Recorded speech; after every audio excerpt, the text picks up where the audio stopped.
siya. Aminado si Ronnie, emosyonal ang lahat sa lagay ngayon ng kanilang padre de pamilya. Nakita rin sa ospital ang partner ni Dolphy na si Shasha Padilla at ang anak niya si Karil.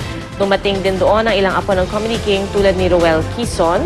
At dumalaw rin ang ilang kaibigan ni Dolphy sa showbiz tulad ni Maricel Soriano, Edgar Mortiz, Smokey Manoloto, Charo Santos Concho at Willie Revillame. Nagpapasalamat naman si Ronnie sa lahat ng mga nagpaabot ng pagmamahal para sa kanilang ama. Maraming salamat. Sincerely, kasi ngayon hindi siya ang dating dati kunyari sasabihin sikat. Ngayon hindi siya ang nararamdaman ko hindi siya popular. Loved siya. Samantala, mapa-ordinaryong netizen o celebrities nagpaabot na nga ng kanilang panalangin para sa agarang pagaling ng King of Comedy na si Dolphy sa pamamagitan ng social networking site na Twitter. Sa tweet ni Jim Paredes, sinabi niyang mahal ng buong bayan ang nag-iisang hari ng komedya. Tinawag namang national artist ni Raymond Gutierrez si Dolphy, sabay ng kanyang pagpapaabot ng panalangin para sa kanya at kanyang pamilya. Nag-tweet din maging ang megastar na si Sharon Cuneta at Senator Kiko Pangilinan na hangad din ang pagaling ng veteranong aktor. Maging ang kapuso nating si Agot Isidro, ipinagdarasal din daw ang pagaling niya.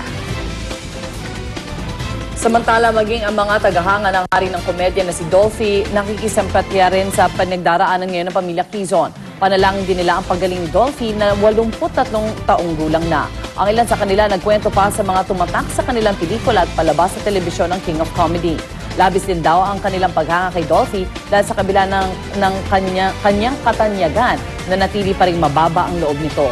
May ilan pa nga itinutulak pa rin ang pagkilala kay Dolphy bilang national artist. Anong panalangin niyo po para kay Dolphy? Pero gumaling po siya kasi isang comedy king. Kasi po mabait siyang tao, marami siya natutulungan. Nagbibigay po siya ng mga groceries sa mahihirap. Maging ang Malacanang naglabas na ng mensahe para sa hari ng komedya na si Dolphy sa official website ng Malacanang. Sinabi ni Presidential Spokesperson Edwin Lacerda na nakiisa rin ang palasyo sa pagdarasal para sa agarang paggaling ng Comedy King. Yan ay lalupat itinuturing daw na icon ng Philippine entertainment industry si Dolphy.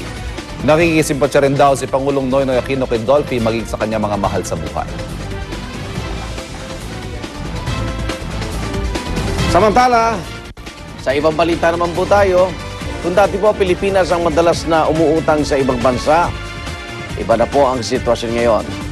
Baka maiyak kayo din, magpapautang po tayo, $1 billion sa International Monetary Fund o IMF at gagamitin daw itong IMF ang pondo na ipauutang ng Pilipinas para tulungan naman yung mga bansa sa Europa na nakakaranas ngayon ng krisis pang-ekonomiya. Parang tayo hindi tulad ng Greece at Ireland. Di lang po Pilipinas ang magpapautang sa IMF. Nandiyan din po yung bansang Japan, mayaman po yan. Singapore, mayaman din po. Malaysia, at Thailand, nag-pledge na rin po. Pledge. Paliwanag ng Bangko Sentral ng Pilipinas, mayroon naman daw $77 billion na reserve funds ang Pilipinas. May interest din daw kaya kikita tayo sa pautang na ito. Tinulungan din daw tayo ng ibang bansa nung panahon may krisis sa Pilipinas. Dagdag pa ng BSP, gaganda rin daw ang reputasyon ng bansa dahil kaya na natin magpautang. Simula 1962, pinauutang na ng IMF ang Pilipinas at noong December 2006, nabayaran na ang pagkakautang ng bansa. Ha? Wow! O hindi na pala tayo third world. Yeah. Kasi tayo nagpapautang. Second world. First and third ka lang. Ako na meron.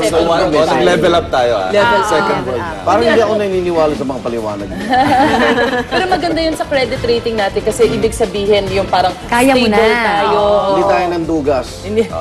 At saka tama rin naman yun, di ba? Pay it forward kung meron naman din ibang mas nangangailangan. I mean, ang dami pa rin nangangailangan Sino ba dito. tumulong sa atin? Panahon na. Lahat. Japan, Lahat din. Kung saan-saan. Every time meron tayo sa kuna, ibang bansa. Gumagawa sila ng Nagpapadala. drives. Naipon yung tulong. Oo.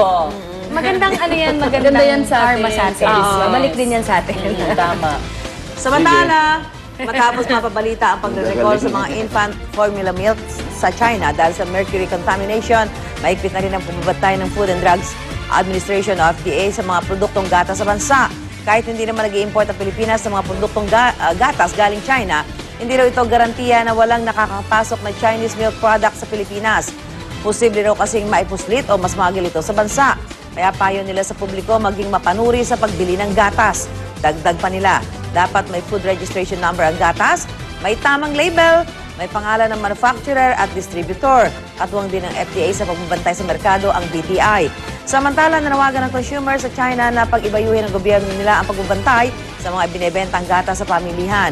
Nangangamba naman ng China sa posibleng epekto ng milk recall sa kanilang dairy sector.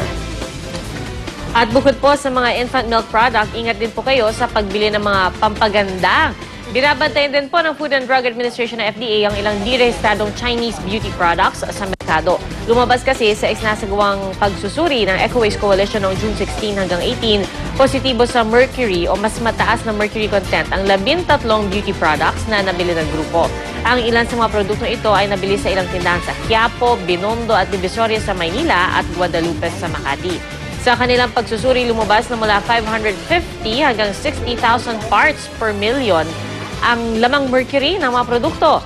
Ayon sa World Health Organization, kadalasang may mercury ang beauty products na pampaputi pero dapat 1 part per million lamang.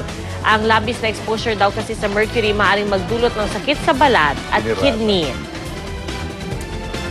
Samantala, patuloy naman ang manhunt operation ng Quezon City Police District sa suspect sa pamaril ng isang tricycle driver at isang bata sa Camias Road sa Quezon City kahapon. Nag-ugat ang pamaril sa isang simpleng away sa kalsada. Base sa description ng isang saksi, may taas na 5'6" ang suspect, payat ang pangatawan at nakasuot ng barong Tagalog. Tumakas daw ito patungo sa EDSA Kamuning sakay ng puting Mitsubishi L300 van. Base sa plaka ng van, natunto ng LTO ang may-ari ng van na taga Makati. Pero napagalamang wala sa bansa at registered owner nito. Isis ng may-ari ng van, naibenta na raw ang sasakyan noon pang taong 2000. Wala rin daw silang alam sa pangyayari sa Camias Road. Samantala, 4 na lalaki naman ang patay matapos makipagbarilan umano sa mga pulis sa Baseco Compound sa Tondo, Maynila. Ang mga napatay ay grupo raw ni Henry Orsal. Ayon sa ilang barangay official, ang naturang grupo ay sangkot sa iba't ibang krimen sa loob ng compound. Natunton ang kinaroroonan ng grupo ni Orsal sa tawag ng isang concerned citizen. Nasorpresa sila nang biglang dumating ang mga tauhan ng Manila Police District na gumamit ng bangka para mapasok ang naturang compound.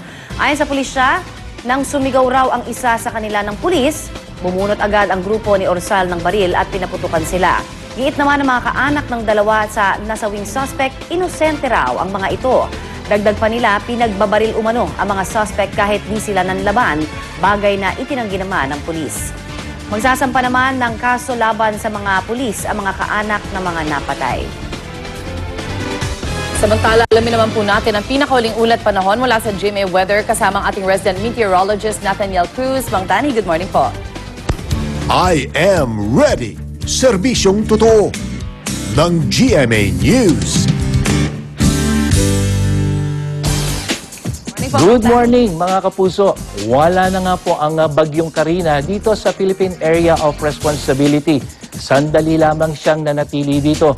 At dito nga sa latest satellite mula sa Weather Central, nandito na yung sirkulasyon nitong bagyong si Talim. Ang tawag na natin sa kanya ngayon, yung kanyang international name. At tinatahak pa rin ito ang direksyon patungo sa Hilagang Silangan at patungo na yan ng bansang Hapon. Pero bago makarating sa bansang Hapon, itong si Talim, patuloy na nananalasa po ito sa China at Taiwan. At dito nga ay makikita natin sa mga video na nararamdaman sa kalupaan doon ang malakas na hangin dulot ng bagyo. Kaya malakas na alon din ang humahampas sa kanilang mga baybayin. Binaha rin po ang maraming lugar doon at tumaragas ang tubig ang makikita sa mga daan. Samantala, patuloy namang binabantayan ang low pressure area dito sa may bandang silangan ng Kabisayaan at huli itong namataan ng Pag-asa sa layong 480 kilometro sa silangan ng Eastern Visayas. So inaasahan na magbibigay yan ng mga pagulan lalong-lalo na dito sa Northern Luzon katulad po ng nakikita nyo dito sa Luwag. Mataas ang posibilidad ng pagulan hanggang dito yan sa Central Luzon, lalong-lalo na sa kanlurang bahagi. Samantala sa Kabisayaan, makakaranas din ng mga pag-ulan pero mas maganda po ang lagay ng panahon dyan sa kanlurang bahagi katulad ng Boracay at Iloilo at medyo maulan lalo na sa silangang bahagi. Samantala dito naman sa Mindanao, magkakaroon din ng pag-ulan, lalong-lalo na po sa silangan. Makikita nyo dito sa General Santos, mataas ang posibilidad ng pag-ulan, samantalang dito sa may Cagayan de Oro at dyan sa Cotabato ay may posibilidad din po ng pag-ulan. Yun nga lamang, dulot yan ng thunderstorms. Kaya paalala dun sa ating mga kapuso, magdala po kayo ng inyong panangga sa ulan. Dito naman sa Metro Manila, sa umaga, mas mababa ang posibilidad ng pag-ulan. Makikita nyo po dyan, 14% lamang. Pero tataas ang chance ang umulan pagdating po ng hapon. Kita nyo, 34% na at pagdating ng gabi ay lalong tumaas, 71%.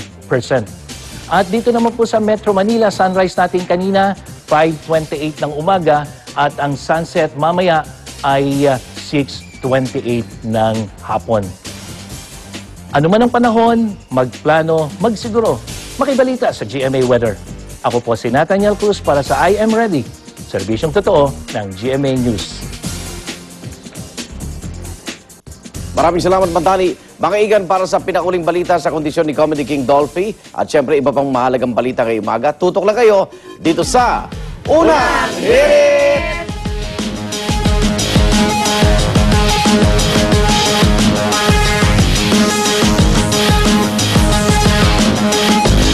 Globe My Super Plan gives you the Samsung Galaxy S3. Enjoy it with Direct Call, Social Tag, and Pop-Up Play for only $1699 a month from Globe, the #1 in postpaid. Ang mas maganang pagsalubong sa inyong